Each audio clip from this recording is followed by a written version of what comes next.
Alfons, jetzt du nicht nur lesen. Ich möchte wissen, wie es Wetter wird. Du bist ja eh noch nicht fertig. Ja, hilf mir doch einmal suchen. Ich finde den Gürtel von meinem Kleidel nicht. Trag's halt so, das streckt dich eher. Ja, aber schaut das nicht recht unförmig aus? Deiner Mutter gefällt das, die geht auch immer so sackförmig. Oh, ich bin dermaßen aufgeregt. Noch nie habe ich meine Eltern um Geld gefragt. Dann dürfen wir das doch einmal machen. Unsere Tochter heiratet schließlich nur einmal. Ja, hoffentlich. Oh Mei, ich bin schon wieder so durchgeschwitzt. Wir fragen doch lediglich, ob sie uns was leihen wollen. Fragen wird man wohl noch dürfen. Können sie ja sagen oder nein? Was heißt denn nein? Die müssen was rausdrucken. Was steht denn in meinem Horoskop? Ja, jetzt fang nicht du noch zum Lesen an.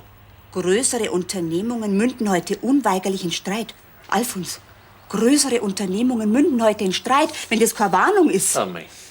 Seien Sie deshalb vorsichtig. Danach folgt eine Glückssträhne. Ja, danach, das nutzt mir nichts danach. Ja, jetzt fahren wir. Na, Alfons, meine innere Stimme sagt mir, dass das ein Wink des Schicksals ist. Geh, deine innere Stimme. Da brauchst du jetzt gar nicht so geh durch.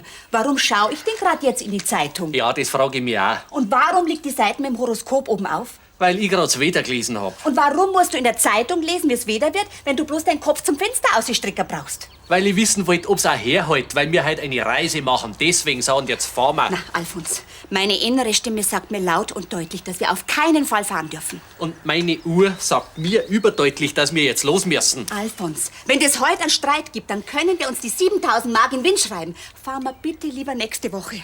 Das ist doch nicht zum Aushalten. Meine Frau schmeißt alles durcheinander, bloß weil irgend so ein Zeitungsschmierling da sich zufällig so einen Schmarrn auf die Finger saugt. Alfons, es gibt keine Zufälle im Leben. Es unterliegt alles einer kosmischen Führung. Jetzt hörst du aber auf. Ja, meinst du vielleicht, dass wir zwei rein zufällig beieinander sind? Jawohl, weil wenn wir zwei damals nicht zufällig dasselbe Faschingskostüm angehabt hätten, dann taten wir uns bis heute gar nicht kennen. Willst du behaupten, dass wir zwei eine Zufallsbekanntschaft sind? Ja, was denn sonst? Eine Zufallsehe! Jetzt mach doch nicht alles so dramatisch. Schließlich haben wir uns dann zufällig geheiratet und sind zufällig bis heute noch beieinander. Mir langt's!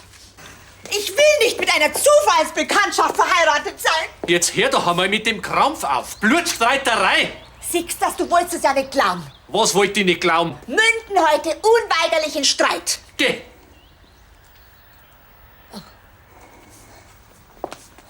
Moment einmal. Ja, Alfons, ja, dann können wir ja fahren. Was? Ja, den Streit haben wir ja jetzt gehabt. Danach folgt eine Glückssträhne. Jetzt siehst du, wie sich die Astrologie bewahrheitet. Was steht denn bei mir drin? Uranus und Venus treiben ihr Spiel miteinander. Vielleicht sollten sie alte Zelte abbrechen und sich einer neuen Liebe zuwenden. Was? Also ein bisschen kritischer kannst du schon sein. Man muss nicht jeden Schmarrn glauben, der da drin steht. Fahr mal.